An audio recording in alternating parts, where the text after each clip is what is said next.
Assalamualaikum warahmatullahi wabarakatuh. Kami dari kelompok 7 mata kuliah lingkungan laut ingin mempresentasikan materi jenis tumpahan minyak. Tumpahan minyak itu sendiri merupakan polusi serius yang mengancam lingkungan perairan, baik laut maupun air tawar. Peristiwa ini dapat terjadi akibat kecelakaan eksplorasi, produksi, transportasi, atau kebocoran pipa dan kapal tanker. Meskipun teknologi pengawasan telah meningkat, ribuan insiden masih tetap terjadi di dunia. Masalah yang timbul adalah tumpahan minyak itu sendiri mengandung senyawa beracun seperti PAHs dan logam berat yang mencemari ekosistem. Hal ini semakin kompleks dengan adanya interaksi minyak dan mikroplastik yang membentuk agregat sulit terurai yang memperparah pencemaran dan menyulitkan proses pembersihan. Next. Penyebaran yang terjadi secara cepat di permukaan air akibat adanya gravitasi, arus, dan angin. Proses pelapukan ini terjadi melalui beberapa hal, yaitu evaporasi, dispersi, emulsifikasi, oksidasi, dan biodegradasi. Mikroplastik tersebut dapat membentuk agregat minyak plastik yang tenggelam, membuat pembersihan semakin sulit. Kemudian dampak yang ditimbulkan, tumpahan minyak tersebut menghambat fotosintesis fitoplankton, merusak habitat biota laut seperti ikan, burung laut, dan terumbu karang, serta menurunkan kualitas air. Secara sosial ekonomi, peristiwa ini menyebabkan penurunan hasil tangkapan nelayan, kerugian sektor pariwisata, dan gangguan kesehatan masyarakat pesisir.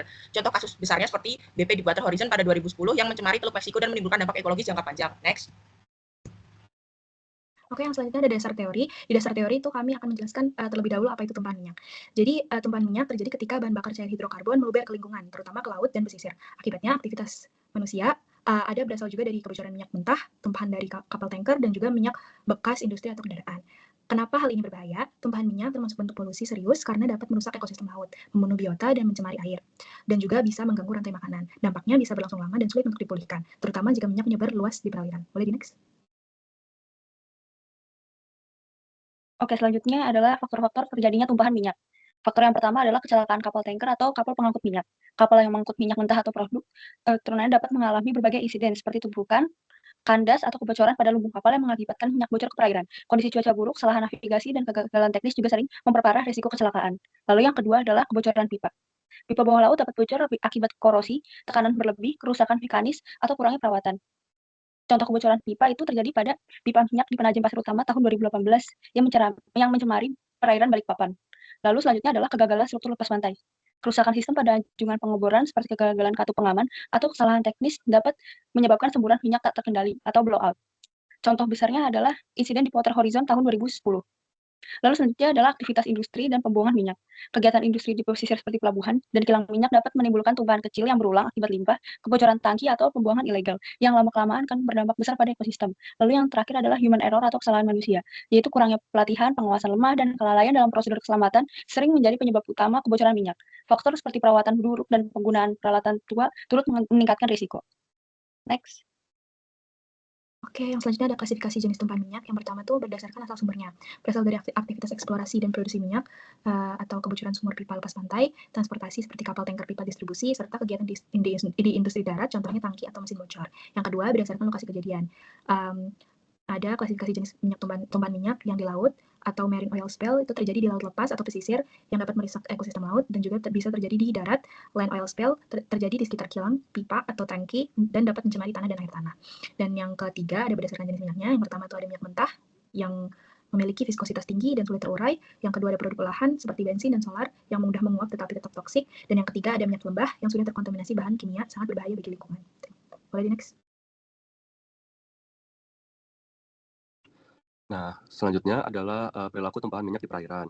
Interaksi antara minyak dengan partikel padat seperti sedimen atau mikroplastik dapat membentuk agregat minyak partikel yang mengendap ke dasar laut atau yang disebut oil snow. Nah, fenomena ini memperluas dampak pencemaran hingga ke ekosistem dasar perairan. Dalam konteks ekologi, lapisan minyak di permukaan air menghambat pertukaran oksigen dan cahaya matahari sehingga mengganggu proses fotosintesis fitoplankton serta menyebabkan efek toksik bagi organisme akuatik melalui kontak langsung atau bioakumulasi bahan berbahaya seperti hidrokarbon aromatik polisaklik atau yang disebut PAH. Nah, sehingga perilaku tumpahan minyak di perairan merupakan hasil kombinasi dari proses fisik, kimia, dan juga biologis yang berlangsung secara simultan, di mana laju dan perubahan dan arah perubahannya sangat dipengaruhi oleh sifat minyak dan juga kondisi lingkungan perairan tempat kejadian berlangsung. Lalu proses-proses fisik dan kimia pada minyak tumpah itu setelah minyak tumpah ke permukaan air, lalu minyak tersebut akan mengalami serangkaian proses fisik dan kimia secara bertahap, sehingga dapat mengubah sifat, komposisi, dan juga perilakunya. Nah, proses-proses ini berlangsung secara simultan dan juga saling mempengaruhi, menentukan seberapa lamanya minyak dapat bertahan di perairan serta dampak ekologis yang dihasilkan. Secara umum, terdapat 5 proses utama yang mengaruhi dinamika tumpahan minyak di lingkungan perairan. Boleh lanjut. Oke, yang pertama proses spreading atau penyebaran. Spreading adalah pergerakan minyak secara lateral di permukaan air laut yang disebabkan oleh kombinasi beberapa gaya, seperti gravitasi, tegangan permukaan, viskositas minyak, angin, dan arus laut. Penyebaran minyak berlangsung melalui 3 tahap utama yang dibedakan berdasarkan gaya yang dominan di setiap fasenya. Yang pertama ada fase gravity surface tension regime, yang kedua viscous regime, dan yang ketiga inertial regime. Ketiga tahapan ini menentukan kecepatan, serta pola penyebaran minyak di permukaan laut pada fase awal setelah tumpahan terjadi. Proses penyebaran ini penting karena menentukan berapa luas area laut yang akan terdampak jika terjadi tumpahan minyak. Proses yang kedua yaitu proses evaporation atau penguapan. Evaporasi merupakan proses hilangnya fraksi minyak yang mudah menguap ke atmosfer akibat panas dari radiasi matahari dan suhu udara. Secara umum, dalam 24 jam pertama, proses evaporasi bisa menghilangkan 40 hingga 75% dari minyak ringan. Namun pada minyak berat, jumlah yang menguap biasanya jauh lebih kecil. Faktor yang mempengaruhi evaporasi adalah suhu udara dan air laut. Semakin tinggi suhu, maka semakin cepat evaporasi yang terjadi. Yang kedua, kecepatan angin. Yang ketiga, luas permukaan tumpahan. Dan yang keempat, emulsi water in oil. Dampak dari evaporasi ini yaitu mengurangi volume minyak di laut, namun menyebabkan pencemaran udara dan paparan toksik, dan mudah menempel di sedimen dan sulit terurai. Boleh dilanjut. Selanjutnya adalah dispersi. Dispersi adalah proses fisik ketika minyak di permukaan laut terpecah menjadi cacasan kecil akibat energi gelombang dan turbulensi. Cacasan minyak ini terdistribusi ke dalam kolam air, mengurangi ketebalan lapisan permukaan, dan mempercepat degradasi biologis melalui peningkatan luas kontak dengan air. Lalu emulsifikasi. Emulsifikasi adalah proses pencampuran minyak dan air laut yang membentuk emulsi stabil. Umumnya bertipe karena agitasi gelombang dan sifat kimia minyak menghasilkan peningkatan viskositas, volume, dan stabilitas tumpahan, sehingga memperlambat evaporasi serta biodegradasi alami minyak. Biasanya proses ini membentuk coklat mousse yang dapat berwarna kecoklatan atau kemerahan seperti di gambar. Selanjutnya, oxidation dan biodegradation. Oksidasi atau fotooksidasi adalah proses kimia akibat paparan sinar matahari yang mengubah komponen minyak yang bersifat hidrofobik menjadi senyawa baru yang lebih larut dalam air. Dan biodegradasi yaitu proses biologis di mana mikroorganisme berupa bakteri atau jamur memecah senyawa organik minyak menjadi senyawa sederhana ataupun air. Oke, selanjutnya di sini ada slide karakteristik tumpahan minyak, yang mana setiap tumpahan minyak di laut tentu Lanjut. memiliki karakteristik berbeda-beda. Lalu perbedaan karakteristik ini berpengaruh terhadap perilaku penyebaran minyak di perairan, kecepatan proses perabukan yang terjadi, dan juga tingkat toksisitas yang ditimbulkan bagi organisme laut, serta metode penanggulangan yang paling efektif untuk diterapkan pada setiap jenis minyaknya. Pada gambar di sini, pada gambar kiri itu disebut heavy oil, dan yang di kiri itu disebut light oil, yang di kanan itu heavy oil. Biasanya umumnya dia berwarna kecoklatan seperti pada gambar.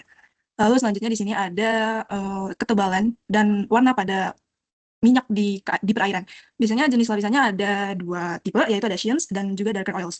Yang mana pada sheens itu biasanya tidak dapat di-recovery lagi, dan juga di darker oils mungkin bisa di-recovery lagi. Dan di sini ketebalan pada sheens biasanya di rentang 0,01 sampai 0,3 mikrometer, dan juga Ramdon Sheen juga sama, juga memiliki 0,3 sampai 3 mikrometer.